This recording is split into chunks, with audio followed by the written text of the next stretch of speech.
Hello and welcome to the preview show edition of the Blue Monday podcast, a 3 times weekly show looking into all things Ipswich Town. I'm your host, Richard Woodward, and I'm delighted to welcome back the brilliant Harry from Bath. Harry, Happy New Year! Happy New Year to you, Rich. Happy New Year to everyone. Hope you had a fantastic Christmas. All was good in the West Country. We had a great time over here. Yeah, it was good. And it's my birthday over the Yuletide period as well. And many happy returns, Harry. Thank you very much indeed. That one missed the Twitter sphere. It's embargoed information. No, it was really good. I had a very good haul of Ipswich Town goodies, including, I'll pull it out because I did share this. It's Dave Diamond was supremely appreciative of this. I don't know whether the camera will catch it. The Ipswich Town Supporters Handbook 74. Oh, the handbook.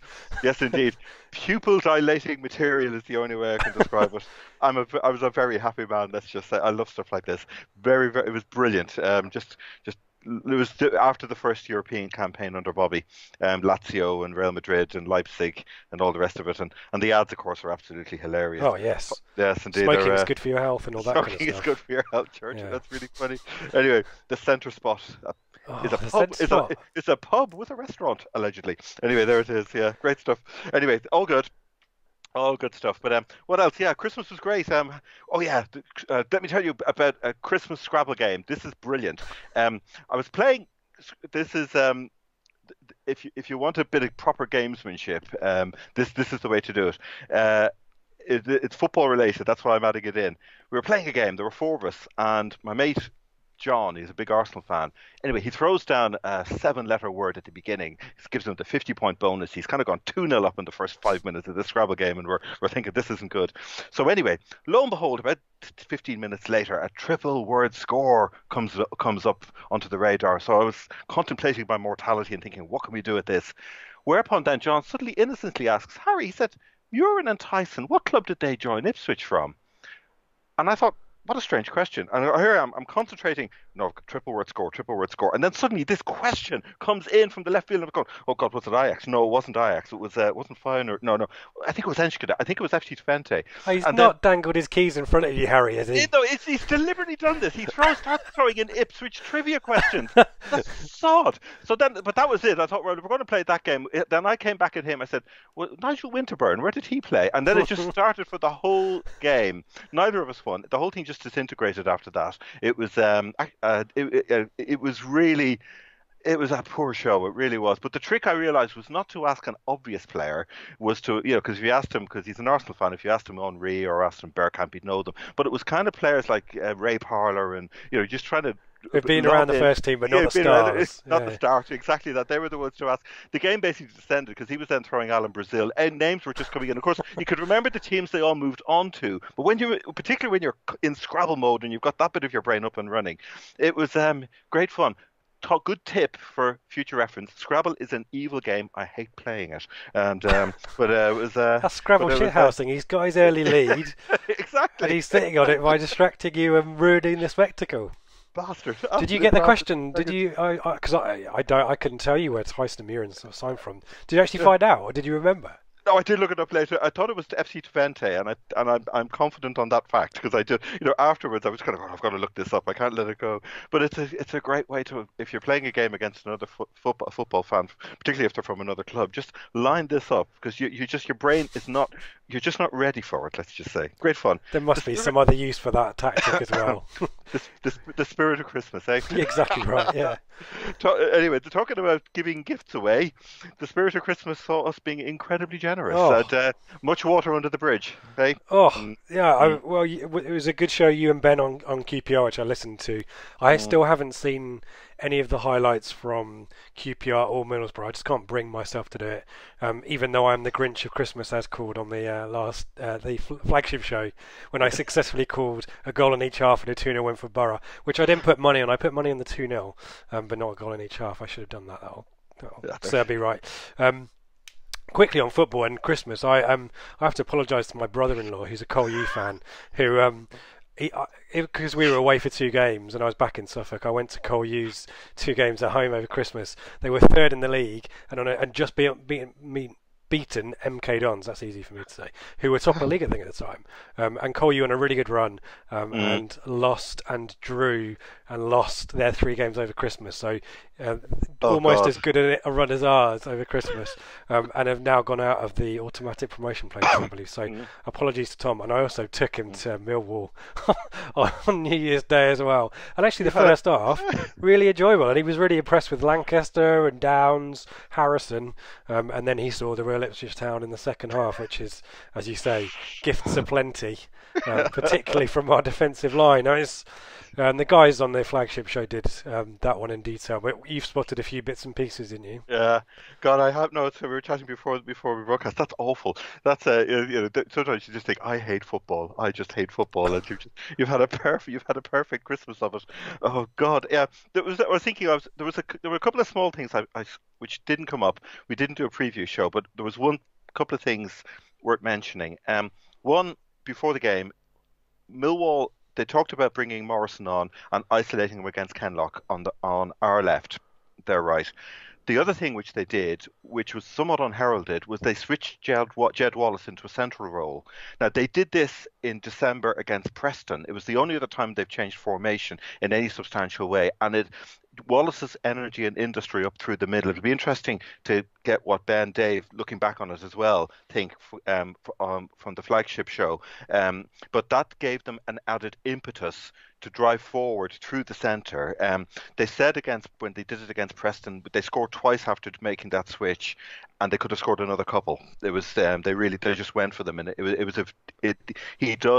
Harris does have a plan B. But the other thing I spotted, which is a small side point, and it's why we are so vulnerable. And there was a version of this against Bristol City as well. I'm going to take everyone back to Leeds, a game against Leeds in 2013, when Brian McDermott was the manager of Leeds, and it was Mick's first season, and he was still working with a sort of bits and pieces squad. If I'm not misremembering, it was a game in the spring. I may have if I've got my years mixed up, I apologise. Our mate Ollie Moore will be wondering about that one, I think. Apologies if I shoot me down if I've got it wrong and correct me. But McDermott, we were playing well in the first half, and McDermott did exactly the same thing with Ross McCormick, who scored. He cut in from it was on the other side. It was on our right, their left. He switched McCormick to the left to isolate him against Elliot Hewitt. And he found a couple of yards inside. He cut inside to the edge of the penalty area, and he let off a low shot. And I think there were criticisms of the keeper. I think was it Loach? It might have been, who let the ball go down low. But Hewitt, the tactical switch of isolating an experienced wily striker against a rookie fullback, did for us. And it's a pattern. Lambert talked about it in today's press conference about the number of young players he has in the team. This is where the problems are. It's not just that opponents have extra resources they can bring on, but they can look at what we've got and decide, okay, what can we exploit? Yeah. And that's why there was a discussion about, do you put Nigel back into the team? And I know there was a question on this, and you think to yourself, probably not, because balance isn't just about positions. Balance can also be about experience and age, and that was a vulnerability. No criticism of Kenlock at all, because he's a great player and he played one lovely game. Had a good game. Did, yeah, exactly. With the ball, I like him. He has a touch of a wing back about him when he gets going. But up against a guy like Morrison and with Wallace punching through the middle, how does that chime with your reading of the second half? Is that mad? It's not something that I'll be honest, I spotted. But then I was more worried about Morrison, to be honest. And I think the guys on the flagship show kind of talked about the lack of reaction from us, I think. And know, I've seen this from Ipswich teams in the last few seasons as well. They're kind of almost stubbornly refusing to change the way we were going about stuff. You know, you could argue that Hurst, there was kind of accusations of him continuing to go about stuff despite the fact things needed to be changed. I just thought... when you think about it, the midfield definitely got shut down a lot quicker in the second half. Yeah. So that's probably chimes with, in terms of Maxwell moving in. The ball kind of got stuck at the halfway line for us, which meant we just ended up punting balls down the side or trying to run down the side. So that's a really interesting observation. But I think the frustration is it's a really one-dimensional approach from Millwall in the second half, but it absolutely worked because it's men against boys. We talked about this before, haven't we? men against boys in terms of experience, age, but also physical presence and stature. And that made such a difference when Morrison came on to supplement Elliott, who'd already been kind of ruffling players up and winning balls in the air in the first half, just not getting any luck with where the balls bounced because he was so isolated. So it was a really frustrating one because the first half, I'm not going to put it up there with Reading, but we were clearly the better team, dominant, had chances, just didn't take them. That's the big story of this game. Bad in both areas, and this is the reason why we'll end up probably not playing in the Championship next season. It's interesting. Yeah, it's a tough one. I mean, let's we're going to chat Accrington now, and we've kind of got our, having listened to the show yesterday, there's phrases that we're not allowed to utter, including must win, war chest, and winnable. I think it was another one, the window slamming shut.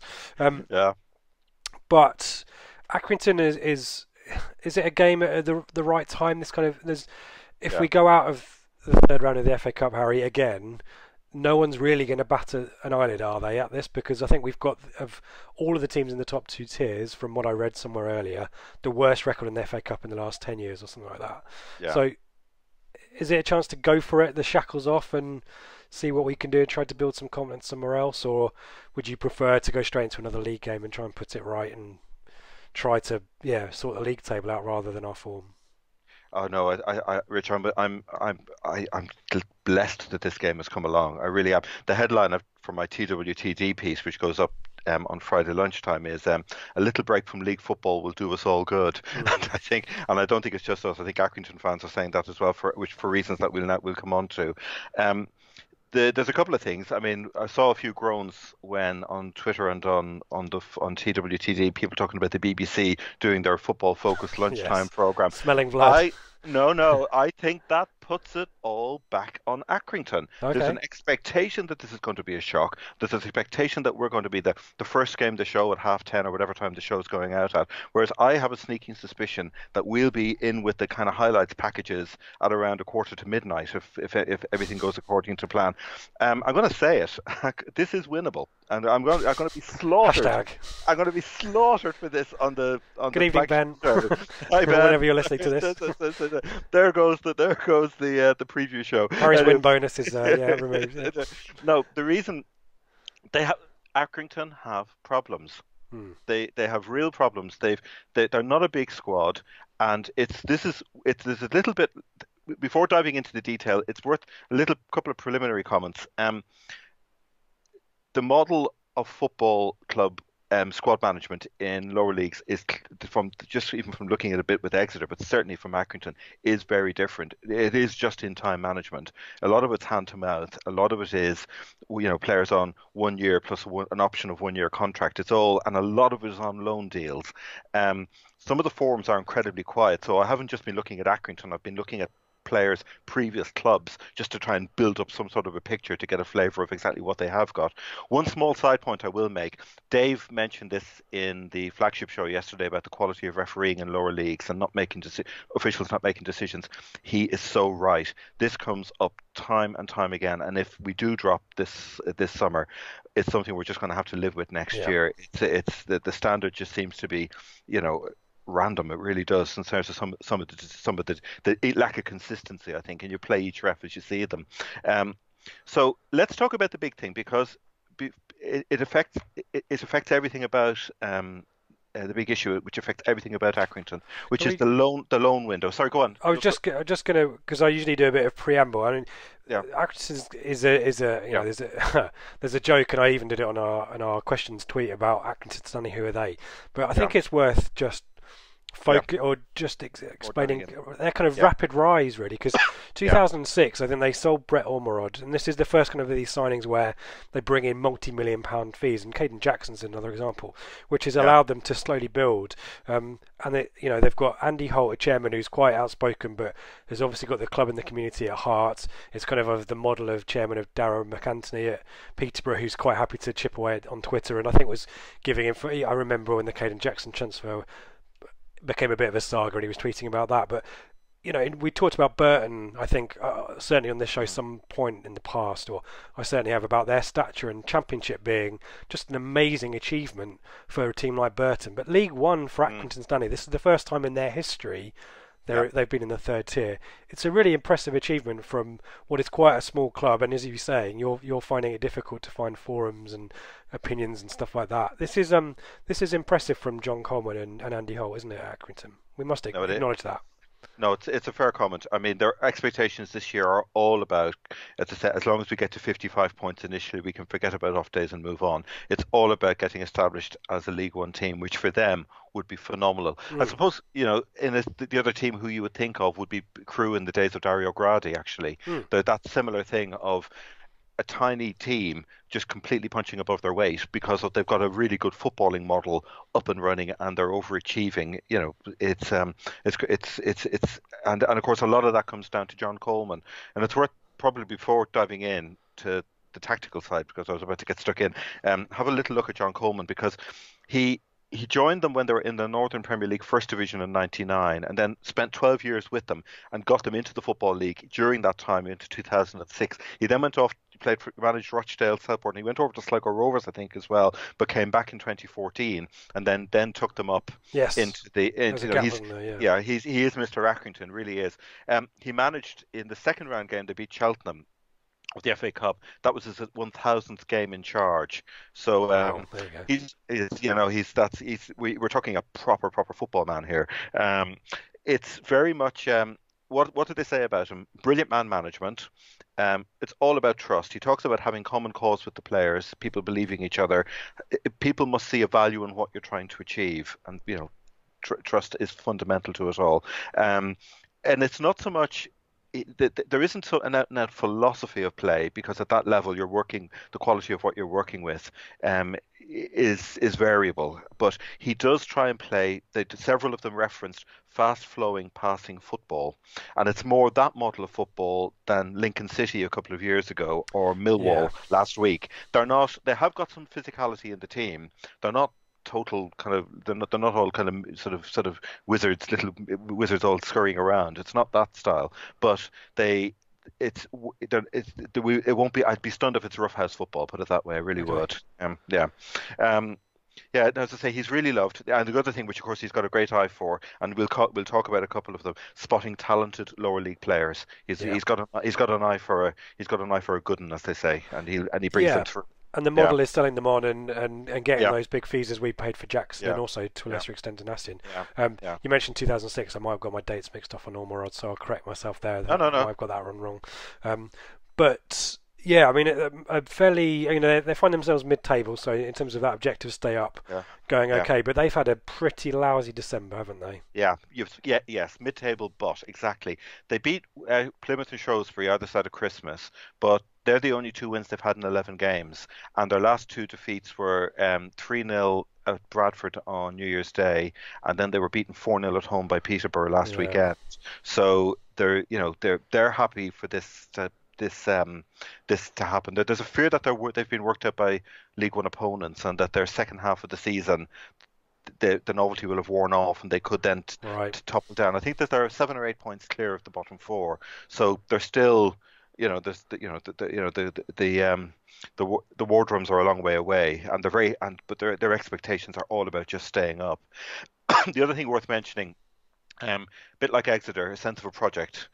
That way there is a similarity. They've got, I think, a lot of the money they've raised has been spent on ground developments, training facilities, etc. So, pre-match tent apparently. So fantastic! Something to look out for, folks. Yeah, it'll be friendly. I mean, it's going to be, they're patronising. It's not, it's in that sense there'll be an echo of the Bath City world that I know when I go down to Twerton Park. It's, you can people chatting to each other even if you're from opposing teams. I don't think it's going to be a hostile environment. I'd be stunned if it is, put it that way. But they are worried a little bit. They've got an amber light on the second half of the season, I think. And moving on from the reason for that is the fact, and putting it simply, the win they had over Shrewsbury over Christmas, 5 of that starting team, their loans expired at the turn of the year, i.e. this week we've just had gone. And so And with all these things, when loan players are starting to get recalled from loans, it's a bit like injuries. They don't just happen all over the field. They tend to happen in very concentrated areas. So they've lost the left back Nick Anderton. He's gone back to Blackpool. Michael Hiekwe, if I could pronounce him right, it's a really decent centre back. He's gone back to Rotherham. The local Rotherham press confirmed that today. Two of the players that were playing, goalkeeper Connor Ripley, he's still staying, and they've got a lovely kind of creative midfielder, Daniel Barlaser. He's also staying with them. But the he's other Newcastle, player, isn't he? So he's Newcastle, yes, yeah, he's on loan there. He's staying to the end of the season. The one player who is probably gone, I've yet to see anywhere saying that he will stay with them, and you can see why they would want him back, is striker Connor Hall, who's on loan from Bolton. Okay. So Bolton, they're desperate for goals. When I was looking it up to see what the story was with him, there is a problem they've got even recruiting players in January, because they owe money to the Football Players Association, who loaned them money to earlier pay in the the wages. season. Yes. Oh wow. Exactly. So they under an embargo as well, Harry. Well, until this problem gets solved, they've got some players who are sitting in the they're sitting in the holding bay, and they can't get on the runway, as it were. They're not freed out. So in that sense, you could see why they would bring Connor Hall back. All of that in terms of Accrington then leaves them with a starting 11, which will include a rookie centre back and a left back. The left back will be a converted centre back as well, who is he's in everything about him. He's not a full back at all. But it also, if Connor Hall doesn't stay, it leaves them with just one striker, literally one striker. Zanzalo's got a suspension. Does he get a suspension from the league? He got a suspension. He took a red card. Goes back to the refereeing. The ref, Bradford were winding him up left, right, and centre. The ref was giving him nothing. He lashed out after 25 minutes. I think the chairman tweeted about that. I think the chairman said that the referee kind of got sucked into what Bradford were trying to do, and I think they had 3 bookings, and Acton had 6 or something, and he wasn't happy about it. Yeah, no, they were saying they had 6 bookings and a red card. It looked as if they'd gone out to kick Bradford off the park, and in fact they hadn't. It was it goes back to what Dave was saying about refereeing in lower leagues. If we do drop, we've got to live with it. But the point being, everybody's this week has been saying, "Oh God, Accrington, this is going to be a problem. This is going to be a problem." I'm not so sure it is. So go there if you're going. Go with some confidence. Yeah. Well, we've said that before, though, haven't we? So. With a pinch of salt or whatever. No. Is it fair to say that the threat is from the wide players? I'm looking at it's Clark and McConville, isn't it? Who've got goals, haven't they? Is that probably where the danger's going to be? Probably. Or Keys. Keys. He was in the team of the year, wasn't he, last season? And then when they went promoted, I think he was. But isolated and missing Caden Jackson. Would you say? Yeah, they talked about Key. We'll start with him because as I say, it's bizarre. It looks like he is their only striker at the moment. In 2 weeks' time, that'll have changed. There's a lovely quote one of them did say. He said, "Last season's success was built on a fast-flowing passing game with Billy Key in the hole and Caden Jackson's to-die-for pace." So and then they say, so why Key has persistently played in an ineffective lone striker role baffles me. He does link up with the midfield, but he's only I think he scored 27 goals last season, something like that. He's got 8 goals so far this season. Yeah, so that is a worry for them. He's not a Roy the Rovers lone striker who can beat an entire defence single-handed. He's one of those players he'll receive control and lay the ball off on the deck rather than necessarily as a target man, and he lay it off to one-rushing colleagues. One of the criticisms about Key was then that he then won't necessarily run an attack space to then get on the end of the move. Right. So he might win the ball, pass it to one of the 3 breaking players, and then spin, but not necessarily get into space. But that could be because he's playing at a higher level as well. But he's that type of striker. He plays passes out to the wings, which keeps the momentum of their attacks high. So he's it fits in very much with our model of play. Fast-paced, fast passing. Momentum. Trying to push forward. Attacking is that sort of fast flowing attack model is their preferred style of play. They said he's at his best passing instinctively to willing front runners. So interesting. So yeah. but ideally they would have, if he had someone like Connor Hall with him who was more direct, that would work fantastic. That would work fantastically. So, but if he's on his own, he's relying on the two wingers, as you say, Jordan Clark and Sean McConville to do that job for him. Shall we talk about the two wingers actually? Yeah, because they're in the goals, aren't they? They are. Particularly McConville, I think, is the joint top scorer with Key, if I'm not mistaken. There was a lovely quote about McConville. He's been there. There is a long-running thread on him, actually, on one of the message boards. They said McConville was once loathed by most, but is now celebrated by many. So, running through the glen. Very poetic. Yeah, they like. The interesting. Several of them said that wearing the armband brings the best out in him. So he seems to be. He's sort of. He's a confidence player.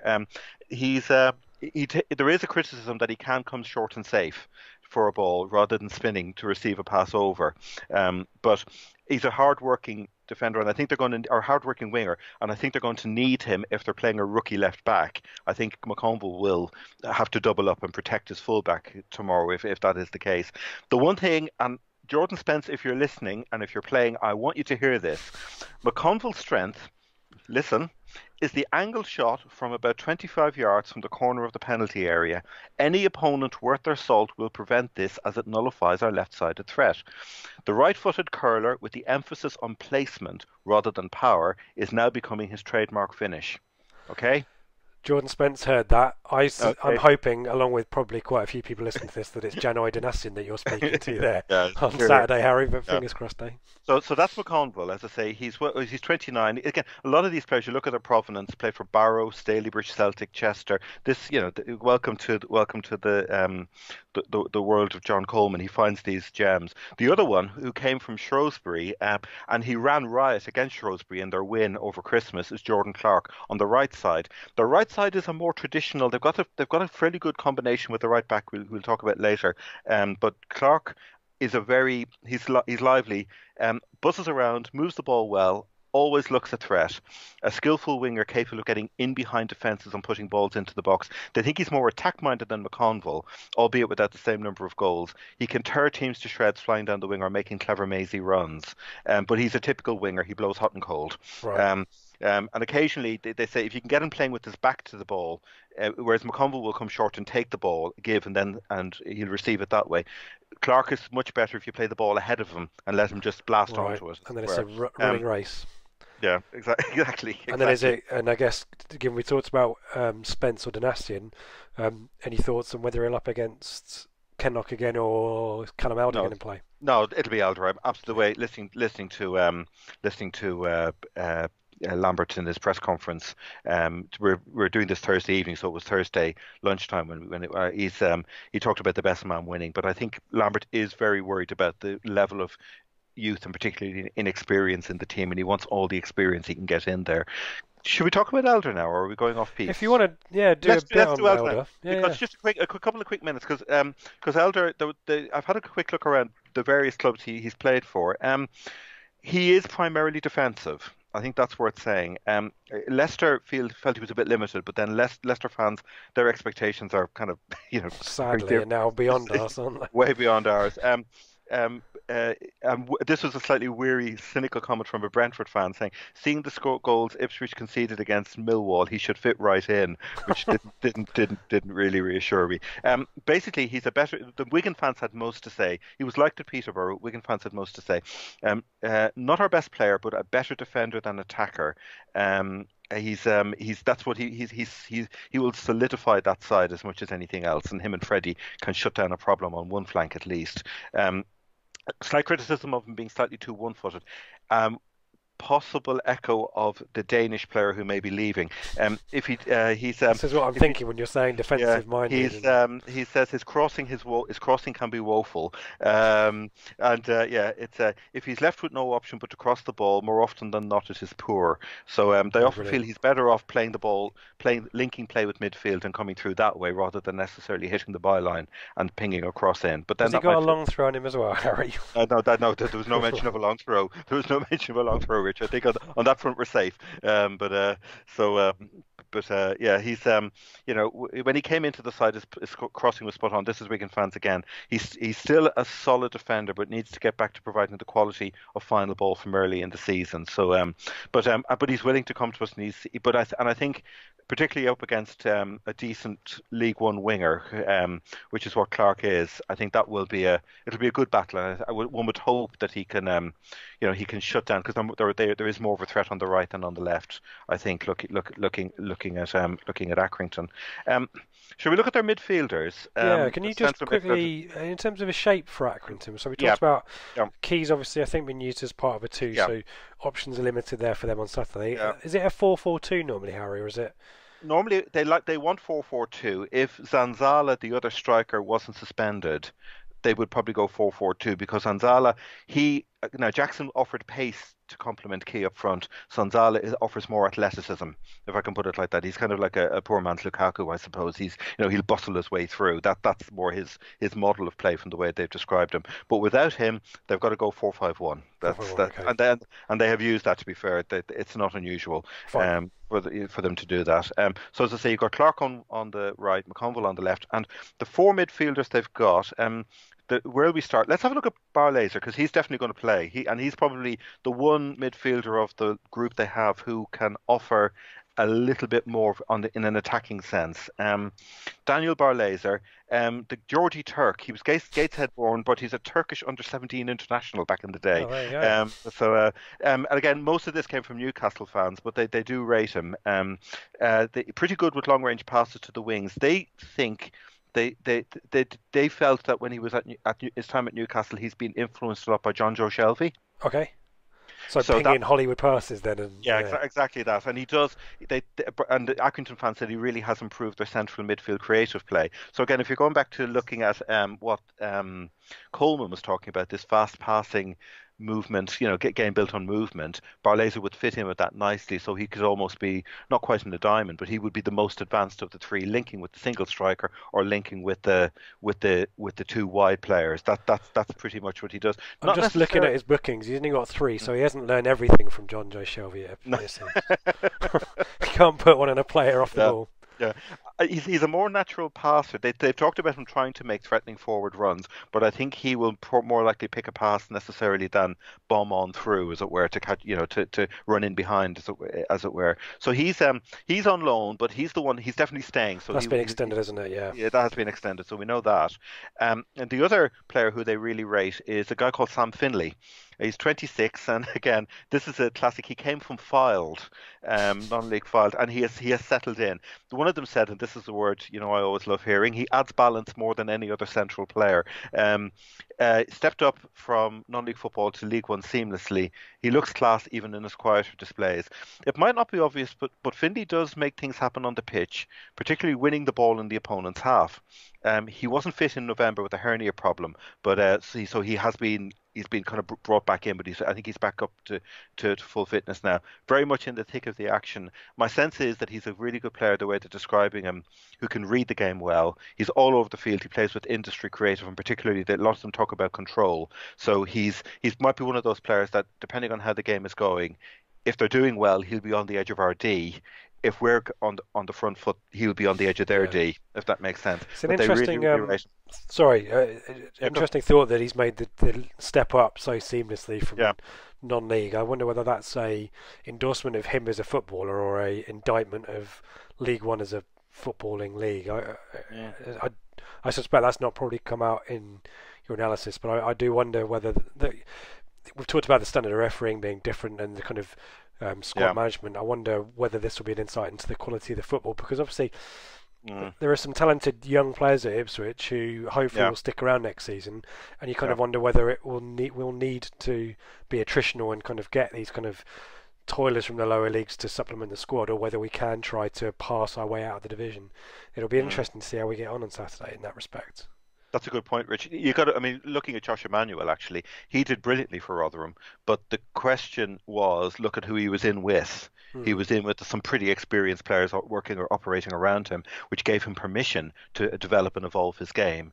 In contrast to what we've seen with our lot this year, you look at the squad, and I've scruffily put a team together. You got Gherkin, Chambers, Sears, And that's pretty much it in terms of, well, Spence, if you want to include him. But but in that sense, these players, it's easy to say, well, a lot of these young players we have could evolve up a level, but it's got to be done in the context of some, like you say, of these a few battle-hardened players around them, because exactly right. And that's where we're struggling this season, isn't it? Let's be honest. We don't have the players like Millwall to bring on, like Morrison. Anyway, sorry. No, it's a good point. I mean, so for example, with going back to Accrington with McConville, for example, he's been around the block a few times. 29-year-old, striker Billy Keys, 28, and the other player who I'll mention now is Seamus Keneally, who will probably be one of the more defensive-minded midfielders. He might be the one I don't know if he'll be a net sitter, but he's. This is the most patronising comment. He isn't blessed with awesome talent, but he will never go hiding. So there you go. It's a solid, unflashy player. He does get criticism. See that for most players in League One. No. He came over from Sligo Rovers. He came across originally to Sheffield United for a season in 2011-12, but it didn't work out for him. Irish, Republic of Ireland under 23 international. But they think he's useful defensively. He's calming ball control ability in midfield, and he makes great tackles. It could be a really lovely midfield battle, actually, looking at these three, Barlaser, Finlay and Keneally, up against, if we put Nolan, Chalobah and Downs out against them. That could be quite an enjoyable thing to watch, actually. You see, the problem is they criticise him for being unflashy and for passing safely, but just as equally, he could be doing that because his passing is limited. A 30-year-old player at that level will know his game very well. Yes. And if he tries to do what Barlaser does and starts pinging Hollywood passes, the chances are they'll end up in the car park. So, so in that sense, he knows what he can do. He also knows what he can't do. But they do criticise him often for, he'll get the ball and give it back to the centre backs and backwards and forwards, etc. Who else have they got? They've got a guy, Scott Brown, ex-Bristol City way back in the day, and came from Grimsby as well. All-action midfield battler. He's the one. Central midfield is the one area where they have got a little bit of depth. Does the graft and pops up everywhere. Wins all his midfield battles. They said about him, actually, this is a nice comment, and this sums up a lot of midfielders. Looks far more effective as one cog in the machine. His limited skills mean that nothing will happen creatively for us, but with a creative partner beside him, things start to happen. Yeah. So it could well be that if he is playing, don't write him off. He could give other players permission to be a lot more destructive. I wonder if he played with Scouse at Bristol City, because there you go. That's a good point, actually, because it does go back. Yeah, they could know each other. Actually, he's 33, so there isn't. I'm not sure Scouse is 32, something like that, or is 30. I can't remember. That's about Yeah. Correct us if we were wrong, but there wouldn't be much age-wise between the two of them. So let's look at the defensive lineup then. Start with the keeper, on loan and staying from Middlesbrough, Conor Ripley, and he's a name. He's popped up on a few Championship forums in the past. He's been on the fringes of the Middlesbrough team. He went on loan last season to Bury, and I think he's had a loan spell at Burton as well. Very happy with him. Calm keeper, consistent, reliable, a few iffy moments. Isn't afraid to play long balls out to wingers. And this is a criticism which we'll come on to. Bradford absolutely nailed Accrington by pressing them in the final third. They didn't let them out. We've seen teams do it to us as well. When you have teams of limited experience together or ability, teams press you in the final third and all sorts of fun can happen. That Bradford did this to Accrington on New Year's Day. But Ripley, they said he's not afraid to spring that by playing long balls out to wingers. So he's not wedded to a philosophy of bringing it out from the back. If he thinks it's not going to happen, he will go long. Peterborough, though, the 4-0 win last week, this came up. They asked a few difficult questions of him. 2 of the free kicks they played straight at him with real pace, and he couldn't deal with them. So it could well be that if you blast the ball at him, even from distance, and then have players following up, that you could have a proper good goal mouth scramble. There are some big chunky defeats in there in this run. I'm looking at 3-0, 4-0, 3-0, 3-0. Yeah. They don't. There's a few clean sheets, maybe 1 or 2. Is there any chat about whether he's culpable or whether that's the 4 in front of him? It's not. No, they're not blaming him for it. They think that the Peterborough ones they did, but generally speaking, he has been. They don't really blame their players. Okay, but I guess if your expectation is survival, anything else is you've kind of got to know it's probably quite a nice Yeah. experience because Yeah. our expectations have kind of been skew with for the last few Yeah. years, haven't we? But this season, kind of our expectations now are so low that you take a scruffy 1-0 maybe on Saturday, and Mm. it's probably similar for Accrington in terms of Mm. I can't believe we're in League One. This is brilliant. I Yeah. can't criticise anyone for being beaten by let's look at Peterborough who've got championship experience. Shrewsbury who nearly got promoted. Yeah. They're losing to decent Bradford who are on a promotion charge. So Yeah. it's a bit foolish to be slagging the players off when you're already punching above your weight, isn't it? It is. No, I agree. They would be. I don't know whether you'd say they're the equivalent in League One of Brentford in the Championship in terms of the scale, the relative scale of the club. But Mm. they certainly, one echo of Brentford is that a lot of the players are talked about in their first names rather than in their surnames, which always to me always looks at the terraces are that bit closer to the touchline, if I can put it like that. Yeah. It's yeah, but so in that sense there isn't a lot of digging out. So but the problems are going to be more structural in the back four because of players departing, loan players. The one good player they've got, the kind of focal point, is a guy called Mark Hughes. Not the no. He ex Bury, Morecambe and Stevenage. It's an absolute English stopper. He's a complete rock. He makes fantastic blocks. But I wonder if he's quick enough up against better forwards. He needs a partner with decent pace to cover for him. A fine defender, but he makes occasional errors and his passing isn't great. He's a towering influence and an unsung hero in the Stanley squad. He's effective, even though he's not the captain. I think Keneally wears the armband formally, but Hughes is the one they all look to as in terms of leadership. And I think he will be vital for them on Saturday because it's with Michael Ehiekwe gone back now to Rotherham, and he was the one who was able to offer. He had good pace, he had good aerial ability, but the pace particularly meant he was able to cover for his centre back partner. They're going to bring in 19-year-old Ross Sykes, and Ross he's a Burnley born lad, if I read it right, and he went through the Burnley and Accrington youth system. So obviously he dropped out of Burnley and came across to Accrington, and he's a prospect. He's a teenager, a prospect with real quality. All he needs is more experience. He is naive. He can get rolled. He plays the odd wayward pass, but they put that down. That's just blemishes from lack of game time. He's got good skill and awareness, and I'm going to say it. He is a bit of a threat from attacking set pieces. Now whether he's a Millwall threat, I don't think, but just watch out for that. McConville's corners. They talk about. I don't know how tall he is. He's got the advantage of extra height, but he also. There was a game they talked about where they played Charlton earlier in the season, and he was targeted by some robust challenges, and I can only imagine. But he handled that really, really well. So he's cutting his teeth quite well. So he's so you've got a very inexperienced. You've got the Jedi and the Padawan really. One's 32 and one's 19 at centre back. I immediately wrote down when you started talking about Hughes, Caden Jackson versus Hughes. That to me would be a well, if I'm Caden, should we quickly talk about Caden Jackson? He must start against Accrington, surely. They miss him. Him and Donatien, they sing their praises. They really do. There's no bad ill feeling. They'll be warmly applauded if they're not in the starting 11. If they're running up at that, 2 million for the pair of them, didn't they? From us, didn't they? So they should be laughing all the way through. But would you be playing Caden Jackson Saturday? Wouldn't you? Up against. Go on.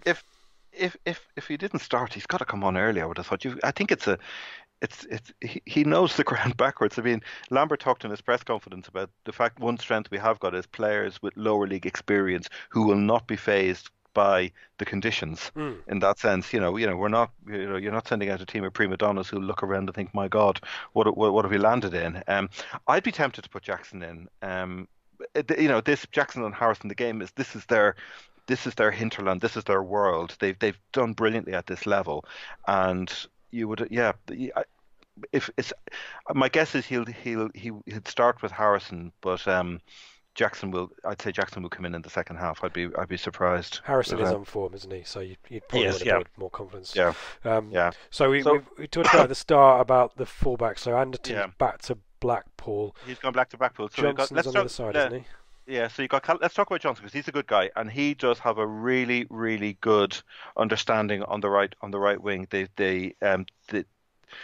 He's a dynamic right back, let's just say, and he's very up and down, very composed for someone so young, and he has the look of a player who will only improve. Some of the interplay between Johnson and Clark on our right is a joy to watch. But again, he's 22. He's a Middlesbrough youth product, and he's came through. He was on loan at Accrington um, for a part of the first half of last season, and then he came back in the summer. I think he joined them permanently. Makes threatening runs, creates good goals. He has been skinned by pacey left wingers. I'm not sure Freddie Sears is a pacey left winger, but he can. He's not the best defensively. He's only 22. Still, you're back in the world of Kenlock in a way. Yeah. A good player with an attacking dimension, but vulnerable defensively. But so Johnson, as I say, him and Clark, Jordan Clark on the right is a fairly solid, balanced attacking pairing, which I would want to kind of keep quiet initially, but then have a little look on their other side. So on our right side, if Gwion Edwards is playing, because we need to talk about Big Ben Richards, Big Everton. He's a centre half by training. He came from Tamworth. He's had an interesting trip. He then went to Partick Thistle and then to Dunfermline before coming down. He puts in a great effort, but I'm not sure about his quality at this level. He rarely loses a header, but he can end up on the wrong side of his man. He's very left-footed. Partick fans were saying that his one-footedness did let him down, and that's why he was just short of what Partick were looking for. But he's a wholehearted and committed player, as indeed they all are. League One. Yep. League One, exactly. But he doesn't use the ball well and gives it away too often, even in unpressured situations. So basically, we're looking at a converted centre half playing at left back. Unless they're pulling some rabbit out of the hat, I can't see them doing anything else. He has played there earlier in the season. He has deputised there. So because there's simply no one else to go there. So you might want to think that if you could isolate him one-on-one with Edwards, that's where I'd love to see Donacien playing, because you see Donacien could overload that side without any problem at all, because you've got McConville who will come back and cover, but it means that you could have the party down at their corner flag rather than at ours. So, but as I say, there are weaknesses in the back four. As I say, the left back particularly would be the place that I would take a keen interest. Let's just say. So that's what we're up against. There's not much from the bench. Normally you say, well, what's their plan B? There's not a lot in terms of plan B. Looking at the squad, there's a lot of the players they played. They're also in the EFL, the Checkatrade Trophy.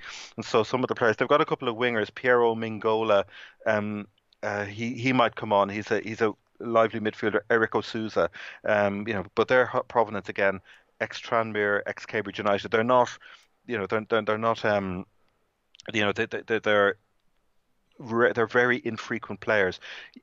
Coleman has been criticised for being excessively loyal to his core of team players, but when you look at the wider squad, there's actually not a lot else to be loyal to.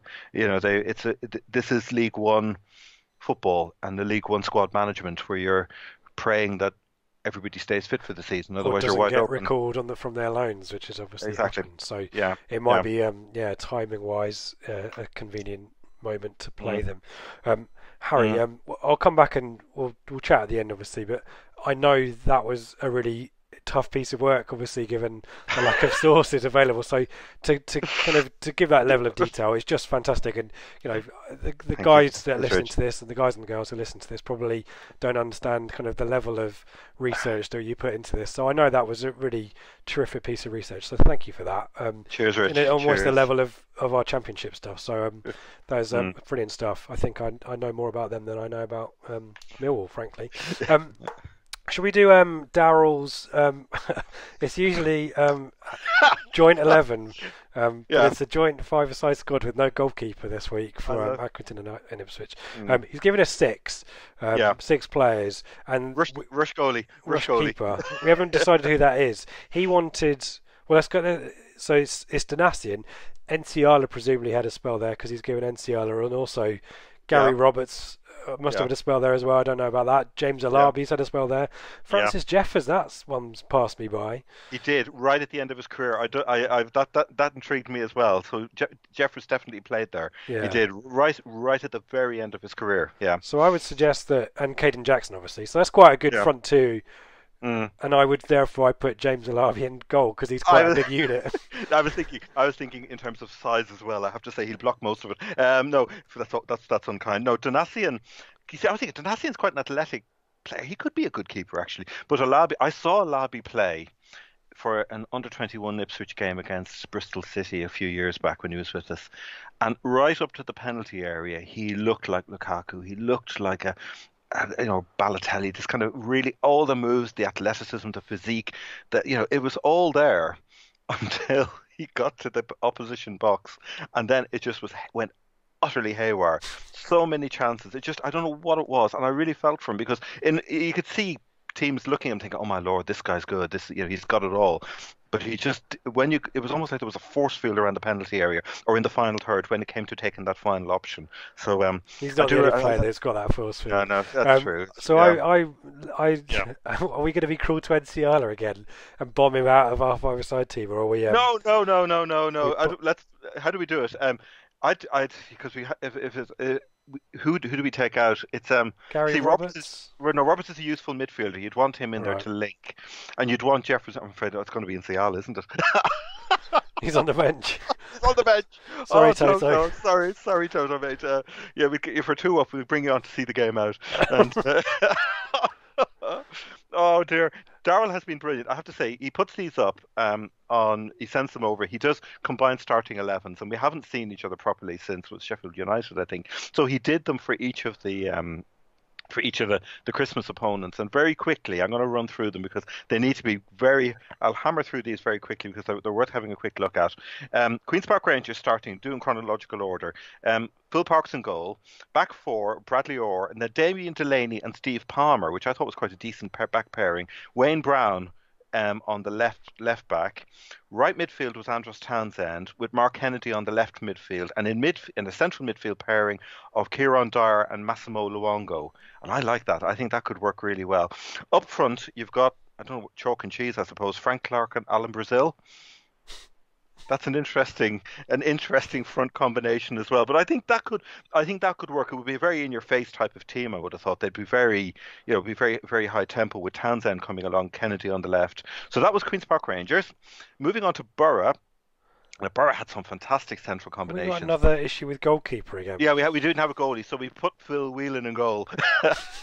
Another big unit in goal. Yep. Yeah, I think Darrell said brackets needs must. But the back four across there, these are all 4-4-2s, by the way. Fraser Richardson at right back, fair enough. But the back pairing of Kevin Beattie and Tony Mowbray, that's nothing's getting through there. And then Mick McNeil, who goes back he would be back in the McGarry era. That's 64. He was played in the 60s before Bobby came in. He's not the guy who had the sports shop in Ipswich. That might be one for Dave and Stat to answer that one. There was Mick McNeil Sports. I'm thinking it's the same guy. I'm sure it was him because I remember Don Rogers Sports from Swindon. Exactly, a lot of them did that.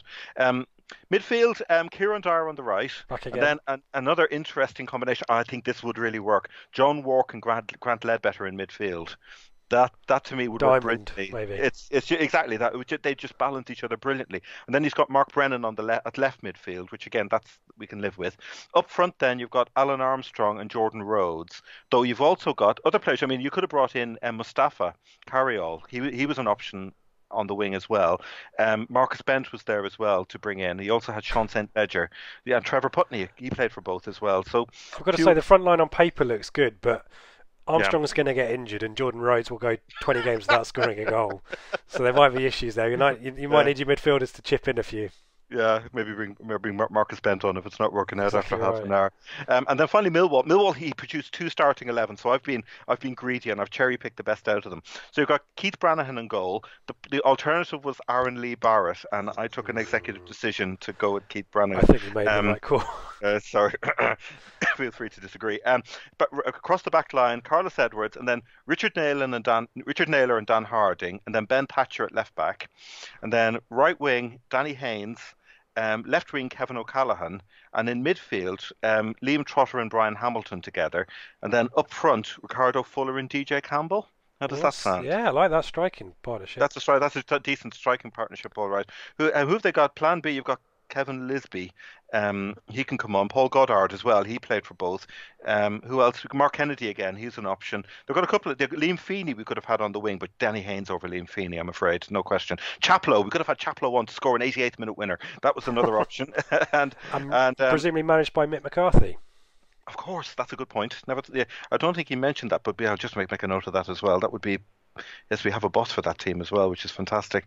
So there we go. Mowbray could manage the yeah. Borough Ipswich team as well, couldn't he? Yes, he could do. Yeah, he could be a player manager actually, because Yeah, he'd be look out at there. Mind you, when you got the beat beside you in defence, that's never going to go wrong. I just wanted to shout it because they were brilliant. Darrell does these for every game, and they're a joy because it's what might have been when you start putting players together like a Wark-Ledbetter midfield. That would be superb. That would really work. Or Beattie and Mowbray together at the back. That it's or Dyer and Massimo Luongo in midfield. You're looking at these combinations. Armstrong and Rhodes up front would be that would be hot or cold. They'd either turn up or it would or it may not happen. And Fuller and Campbell up front as well, with Haynes and O'Callaghan on the wings. That could be that could cause real trouble.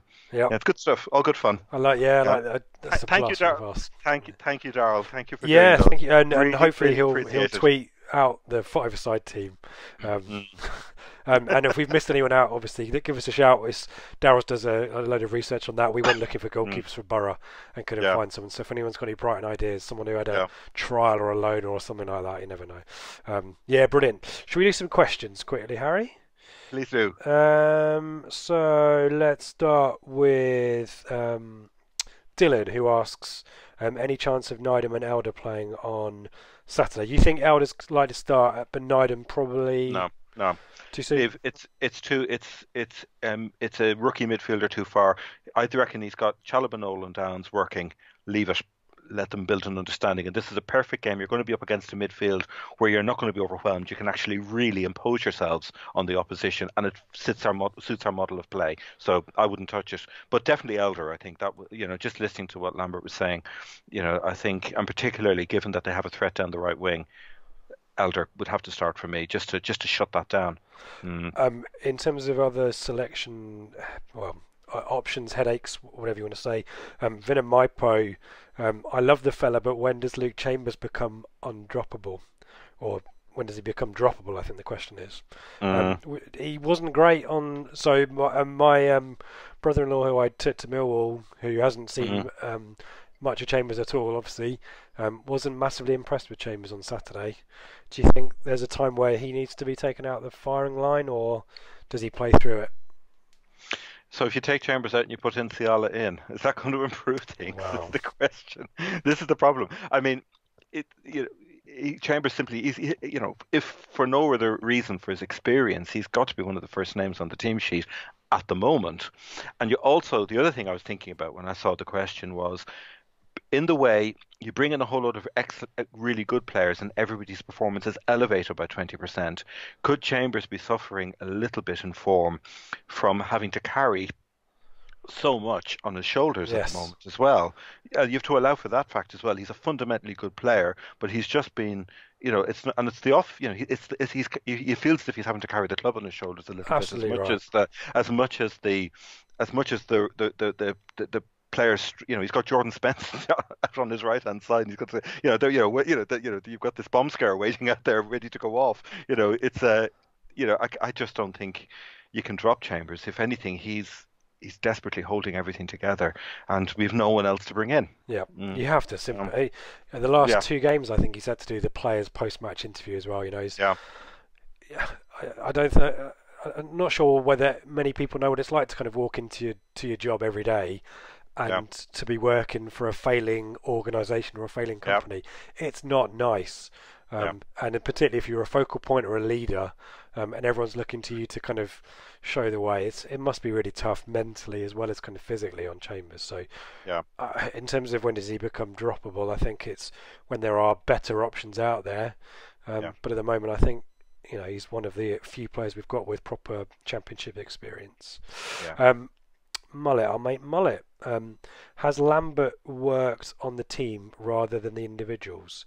He seems to have a system and a preference for experience and specific physical attributes in key areas. Will there come a time when we see him develop players rather than positions to get something from games? Any thoughts on him developing the team and the system rather than the players in those positions? He's definitely developed a model of play. I mean, you saw that in the first half. We saw it in the first half at Reading.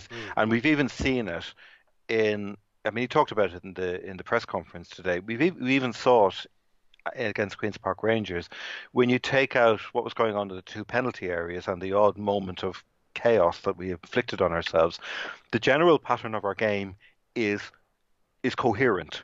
And I think from that point of view, if you're slotting in a player like Elder, if you're slotting in a player like Keane, having that model up and running, I think that's got to be to get that working first. Then you start working on the individual players. I would have thought. Yeah. The problem is, though, you could argue. I don't know if this is what Mullet is driving at, that some of the individual errors, some of the flaws that keep popping up might be because the players are being trained as a unit rather than working on individual one-to-one coaching. But we don't know what goes on in the training ground.